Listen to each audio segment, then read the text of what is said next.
నమస్కారం. మనం August month రాశి ఫలాల గురించి మాట్లాడుకుంటున్నాం. ఇందులో ఒక్కొక్క రాశి కంటే 12 రాసుల వారికి ఈ ఆగస్టు మంత్‌లో ఎలా ఉంది, ఏంటి అని తెలుసుకోబోయే ముందుగా ఈ ఆగస్టు మంత్ యొక్క విశిష్టత, అందులో ఉన్న పండగలు, పర్వదినాలు, విశేషాలేంటో తెలుసుకుందాము. ఇందులో చూసుకుంటే ఈ ఆగస్టు మంత్ సంకటహర చతుర్థి నుంచి స్టార్ట్ అయ్యి మరలా సంకష్టహర చతుర్థితో ఈ మంత్ అంతా అయిపోతుందని మనం చెప్పుకోవాలి. ఇందులో ఇంకా మనకి ముఖ్యమైన పండుగలు ఏమున్నాయంటే, ఫస్ట్ వచ్చేటప్పటికి మనకి సికింద్రాబాద్ బోనాలు, హైదరాబాద్ బోనాలు, వీటితో పాటుగా గుర మౌఢ్యమి త్యాగం అంటారు. అంటే ఇప్పటిదాకా మనకు గురు మౌఢ్యమి నడిచిందండి.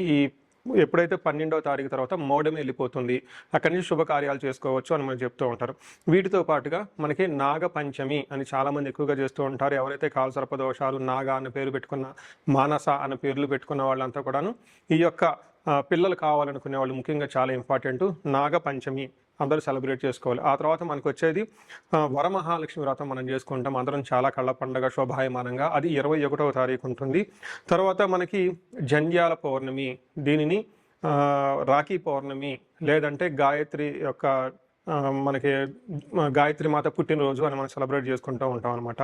ఈ ప్రకారంగా అనేక రకమైన శుభకార్యాలు, తర్వాత శ్రావణ మాసం కూడా మనకు స్టార్ట్ అవుతుంది. ఇవన్నీ ఉన్నాయి కాబట్టి ఎన్నో పండగలు, విశేషాలు, పర్వదినాలు కలిగిన ఈ యొక్క ఆగస్టు మంత్లో అందరికీ అష్టైశ్వర్యాలు కలగాలని, భోగభాగ్యాలు కలగాలని, చక్కగా ఉండాలని చెప్పేసి కోరుకుంటూ ఒక్కొక్క రాశి వాళ్ళకి ఎలా ఉందో మనం చూద్దాం. ఇందులో మనకి జ్యోతిష శాస్త్రం ప్రకారం కనుక గమనించుకుంటే ఈ ఆగస్టు మంత్లో ఇందాక చెప్పుకున్న విశేషాలతో పాటుగా 4 గ్రహాలు కూడా మారుతూ ఉన్నాయండి. ఈ గ్రహాలు మారే గ్రహాలు చూసుకుంటే ఫస్ట్ శుక్రుడు ఆగస్టు 1నే మారుతూ ఉన్నారు. సెకండ్న కుజుడు మారుతూ ఉన్నాడు. బుధుడు 5వ తారీఖు మారుతూ ఉన్నారు. సూర్యుడు వచ్చేటప్పటికి 17వ తారీఖు మారుతూ ఉన్నారన్నమాట. ఇలా 4 గ్రహాలు ఈ ఆగస్టు మాసంలో మారటంతో 12 రాసుల వారికి ఎలా ఉంది, ఏంటి అనేది మనం చూద్దాం. ఆగస్టు మంత్ రాశి ఫలాలు చూసుకుంటే వీరికి చాలా మిక్స్డ్గా ఉందని గమనించాలి. కొన్ని గ్రహాలు అనుకూలంగా ఉన్నాయి, కొన్ని గ్రహాలు ఎగనెస్ట్గా ప్రతికూలంగా ఉన్నాయి. మీరు కొంచెం ఒకసారి వీడియో అంతా చూసి తదనుగుణంగా మీ మంత్ అంతా ప్లాన్ చేసుకుంటే చక్కగా ఉంటుంది. డీటెయిల్స్ చూసుకుంటే పూర్వభాద్ర నక్షత్రం వాళ్ళకి 4వ పాదం, ఉత్తరాభాద్ర 1, 2, 3, 4 పాదాలు, రేవతి 1, 2, 3, 4 పాదాలంతా ఈ రాశిలో ఉంటారని గమనించాలి. పేరు బలం పెట్టి చూసుకుంటే వీళ్ళకి ది, దు, షం, ఝ, దా, దే, దో, చా, చి అన్న లెటర్స్ అంతా కూడా ఈ మీనరాశిలో ఉంటారని గమనించాలి. మనకి ముందుగా చెప్పుకున్న ప్రకారంగా 4 గ్రహాల యొక్క మార్పు వల్ల వీళ్ళకి సంస్కృతంలో చిన్న చిన్న మాటలతో చాలా సింపుల్గా చెప్పడం జరుగుతుంది. అదేంటో మనం చూద్దాం. వీళ్ళకి సూర్యుని వల్ల శత్రునాశాంత, అంటే శత్రువులతో వీళ్ళకి ఎదురు పడితే శత్రువులు అనే వాళ్ళు ఉండరు, వాళ్ళంతా వాళ్ళే దూరంగా వెళ్ళిపోతారని గమనించాలి. రిపప్రయం, శత్రువులతో మీకు ఇంతకుముందు ఏదన్నా విభేదాలున్నా, కోర్టు వ్యవహారాలున్నా, భార్యాభర్తల మధ్య డిస్ప్యూట్స్ ఉన్నా ఈ టైంలో చక్కగా కూర్చొని మాట్లాడితే అంత అనుకూలంగా ఉంటుందని గమనించాలి. భార్య సుతాది కలహం, కొంచెం భార్యతోటి పుత్రులతోటి గొడవలు అయ్యే అవకాశం ఎక్కువగా ఉంటుంది. యువత జన బాధ, అంటే భార్య ద్వారా కానీ లేదా లేడీస్ ద్వారా కొంచెం ఇబ్బందులు ఉంటుంది. జెంట్స్కి అయితే, లేడీస్ అయితే జెంట్స్ ద్వారా ఇబ్బందులు ఉండే అవకాశం ఎక్కువగా ఉంటుందని గమనించాలి. సో చూశారు కదండి, కొంచెం మిక్స్డ్గా ఉంది ఈ రాశి వాళ్ళకి. ఒక విషయం చెప్తాను, 20-25 సంవత్సరంలో బాగా ఇబ్బంది పడిపోయిన రాశి ఏదన్నా ఉంటే అది మీనరాశి. చాలా కాల్స్, ఫోన్ చేయటం, వాళ్ళకి హోమాలు చేయటం, ఇండివిజువల్గా జాతకం చూడటం, 10 కాల్స్ వస్తే 2-3 కాల్స్ మీనరాశి నుంచే ఉండేవి. అందులోనూ ఈ ఎన్ఆర్ఎల్కి నేను చాలామంది విశేషమైన పూజలు చేయించడం జరిగింది.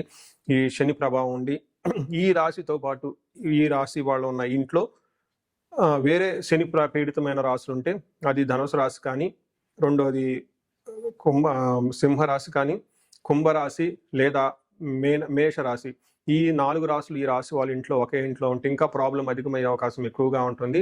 ఒక్కసారి ఇండివిజువల్గా జాతకం చూపించుకొని తగు పరిహారాలు చేసుకుంటే వాటి తీవ్రత నుంచి చాలా వరకు బయటపడే అవకాశం ఎక్కువగా ఉంటుంది.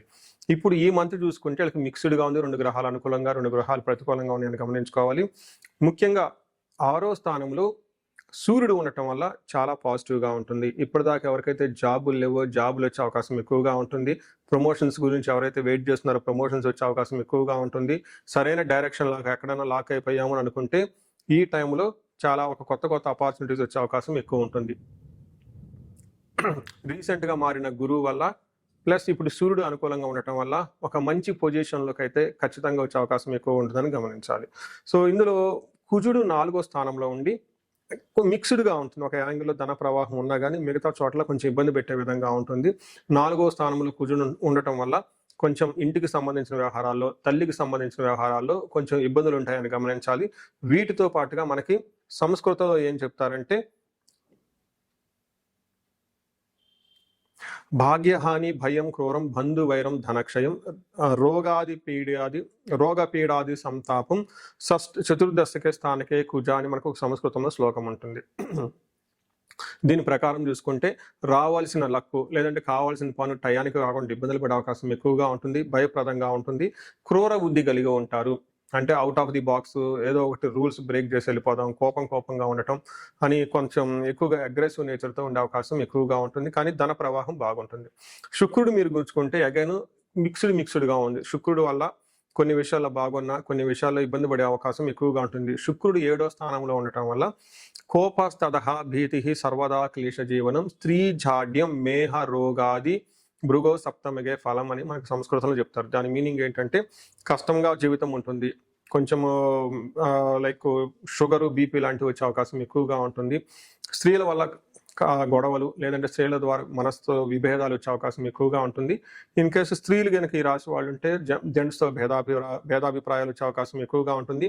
వాళ్ళ ద్వారా అనుకోని విధంగా ఏదో ఒక విధంగా ట్రబుల్ ఉండే అవకాశం కూడా ఉంటుంది.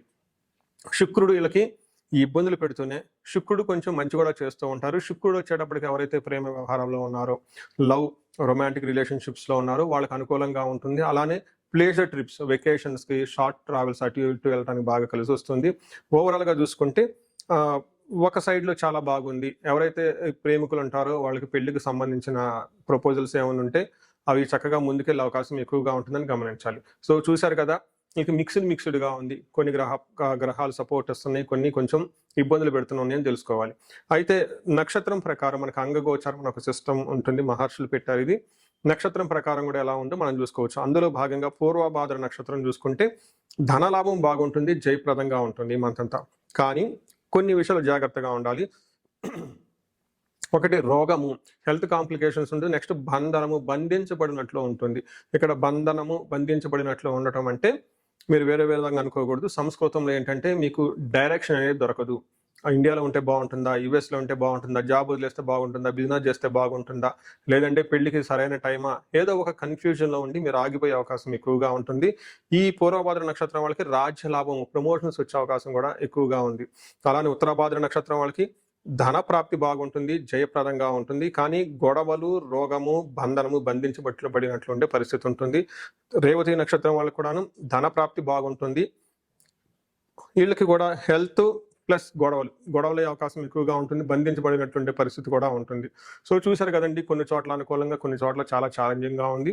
బట్ ఓవరాల్గా చూసుకుంటే మీనరాశి వాళ్ళు ఏలినాటి శని ప్రభావంతో ఉన్నారు కాబట్టి రెగ్యులర్ వర్క్ని చాలా డిసిప్లిన్డ్గా చేసుకుంటూ షార్ట్ కట్స్ అన్ని అవాయిడ్ చేసి చాలా చక్కగా ప్లాన్డ్గా ఉంటే బాగుంటుంది. రెగ్యులర్గా ఎక్సర్సైజ్ చేయటం, యోగా చేయటం, మెడిటేషన్ చేయటం, సేవ చేయటం ఎక్కువగా చేసుకుంటే బాగుంటుంది. కొత్తగా ఇన్వెస్ట్మెంట్లు చేయటం కానీ, లేదంటే కొత్తగా వచ్చిన వాళ్ళని నమ్మటం కానీ, లేదంటే వాళ్ళని నమ్మి బిజినెస్ స్టార్ట్ చేయటం కానీ చేయొద్దు.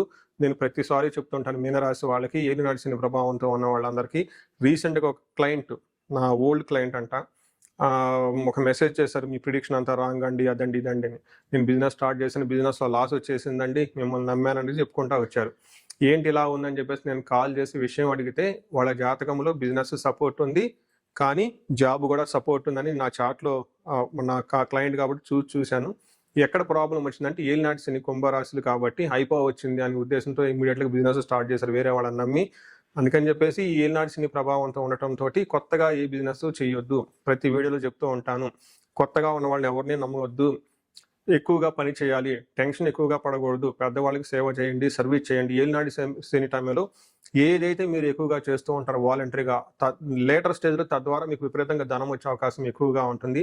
ఏదైతే చేస్తారో అది 10 అంతలు మీకు ఎదిగి మంచి రిజల్ట్ వస్తుందని మనకి పెద్దవాళ్ళు ఊళ్ళలో కూడా చెప్తూ ఉంటారు. అందుకని ఈ టైంలో గురుసేవ చేయండి, యోగా చేయండి, మెడిటేషన్ చేయండి, హెల్ప్ చేయండి. రిస్కీగా ఉన్న వాళ్ళని, చీట్ చేసే వాళ్ళని, కల్లిబుల్లి మాటలు చెప్పే వాళ్ళని దూరంగా పెట్టండి, హంబుల్గా ఉండండి. ఇంతవరకు ఉండే సరిపోతుంది. ఈ రాశి వాళ్ళు పరిహారాలు చక్కగా శనికి సంపూర్ణమైన శాంతి పూజలు చేసుకోవటం, తిరునల్లార్ అనే ప్లేస్ ఉంటుంది తమిళనాడులో, చక్కగా దర్శనం చేసుకోవటం, వీటితో పాటు హనుమాన్ చాలీసా, శనికి తలాభిషేకం రెగ్యులర్గా చేయించుకోవడం చాలా చాలా ముఖ్యం. ఇండివిడ్యువల్‌గా జాతకం చూపించుకుంటే, ఇంకా మీ యొక్క అందులో ఏమన్నా శాపాలు ఉన్నాయా? లేదంటే యోగాలు ఏమైనా ఉన్నాయా? గ్రహశాంతులు, దోషాలు ఏమైనా ఉన్నాయా? చూసి చక్కగా పరిహారాలు చేసుకుంటే, ఈ రాశి వారికి ఏలినాటి శని ప్రభావం ఉన్నా గాని, ఆ యొక్క ప్రభావం నుంచి చాలా వరకు తీవ్రత తగ్గి లైఫ్ ముందుకెళ్ళే అవకాశం ఎంతైనా ఉంటుంది. ఈ రాశి వారికి అష్టైశ్వర్యాలు కలగాలని, భోగభాగ్యాలు కలగాలని, అందరూ బాగుండాలని చెప్పేసి కోరుకుంటున్నాను. సో, చూసారు కదండీ! ఈ రాశి వాళ్ళు ఇప్పటివరకు ఎలా ఉందో గమనించారు. అయితే ఇప్పటిదాకా నేను చెప్పుకున్న దాన్ని గోచార ఫలితాలు అంటారు. ఇది మీకు ఒక 30-35-40% మాత్రమే అప్లై అవుతుంది. ఇండివిడ్యువల్‌గా మీ యొక్క జాతకాన్ని చూపించుకుంటే దాంట్లో మిగతా 50-60% మనకు ఎలా ఉంటుందో తెలుస్తుంది. టోటల్‌గా మీ యొక్క ఇండివిడ్యువల్ జాతకాన్ని చూడటం ప్లస్ ఇది 2 కలుపుకుంటే కరెక్ట్‌గా యాక్యురేట్‌గా ప్రిడిక్షన్ వస్తుంది. సో ఎవరికైనా గనక మీకు ఏదైనా గనక ఇప్పటిదాకా చెప్పుకున్న దానికి మనకి డిఫరెంట్‌గా ఉంది, ప్రాబ్లమ్‌గా ఉంది, ఇబ్బందులు పడుతున్నామని అనుకుంటే ఒక్కసారి ఇండివిడ్యువల్‌గా జాతకం చూపించుకోండి. ఈ జనరల్‌గా నేను ఒక రీసెర్చ్ చేస్తున్నాను. 40 ఇయర్స్ +/- 5 అంటే ఎవరికైనా 35-45 ఈ ఏజ్ బ్రాకెట్‌లో ఉండి మీకు సక్సెస్‌ఫుల్‌గా ట్రాక్ రికార్డ్ ఉంది లైఫ్‌లో. అంటే బాగా చక్కగా చదువుకున్నారు, చక్కగా మేనేజర్ లెవెల్ ఒక పొజిషన్‌లో ఉన్నారు. ఈ వయసులో అగైన్ అరౌండ్ 40, 45, 50 ఇలా ఈ ఏజ్‌లో గనక ఉండి మీకు సడెన్‌గా లైఫ్‌లో గ్యాప్ వచ్చిందంటే, అంటే ఒకవేళ జాబ్ పోయినా అన్‌ఎక్స్‌పెక్టెడ్‌గా, లేదంటే బిజినెస్‌లో విపరీతమైన లాసులు వచ్చినా, లేదంటే వేరే వేరే కారణాల వల్ల లైఫ్‌లో మీరు ఆగిపోయినట్లు గనక ఫీలింగ్ వస్తే ఇండివిడ్యువల్‌గా మీ జాతకం చూపించుకోవడం చాలా ఇంపార్టెంటు. ఈ వయసులో జనరల్‌గా శాపాలు అని ఉంటాయి. మాతృశాపం, పితృశాపం, గురుశాపం, సర్పశాపం ఇలా ఏమైనా శాపాలు యాక్టివేట్ అయ్యి ఉన్నాయా? అవేంటో తెలుసుకొని వాటికి సంబంధించిన పరిహారాలు చేసుకోవాలి. అంతేకాకుండా మీకు ఇండివిడ్యువల్‌గా నడుస్తున్న దశాభుక్తి అని ఉంటుంది. ఈ దశాభుక్తి యొక్క గ్రహాలు అవి గ్రహ దోషాలు ఏమైనా ఉన్నాయో తెలుసుకోవడం కూడా చాలా ఇంపార్టెంటు. సో ఈ ఏజ్ బ్రాకెట్‌లో ఎవరైతే ఉన్నారో 40 +/- 5 ఇయర్స్ కెరియర్‌లో స్లో అనుకున్న వాళ్ళు ఇండివిడ్యువల్ జాతకం చూపించుకొని ఇలా టోటల్ హారోస్కోప్‌ని స్కాన్ చేపించుకొని అందులో శాపాలు ఏమైనా ఉన్నాయా, గ్రహ దోషాలు ఏమైనా ఉన్నాయా, అవి సంబంధించిన బ్లాకేజెస్ ఉంటే అవి పరిహారాలు చేసుకోవటం వల్ల తొలగించుకుంటే లైఫ్ అనేది చాలా స్మూత్‌గా వెళ్తుంది, ముందుకెళ్తుందని మీరు తెలుసుకోవాలి. సో ఇంకా కొంతమందికి ఏమైనా గనక సమస్యలు ఉంటే సమస్యకు సంబంధించి కూడా పరిష్కారాలు మనం చూసుకోవచ్చు. ఎవరికైతే ధనానికి బాగా ఇబ్బంది పడిపోతున్నారో స్వర్ణలక్ష్మి విశేష హోమం చేపించుకోవటం, కుబేర పాశుపతం చేపించుకోవడం చాలా ఇంపార్టెంటు.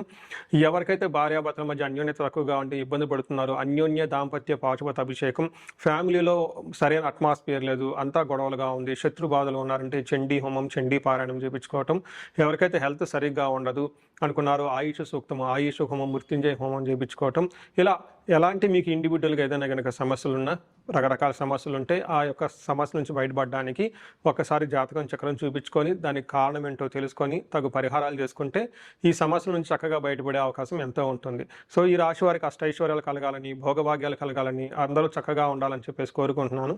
నమస్కారం.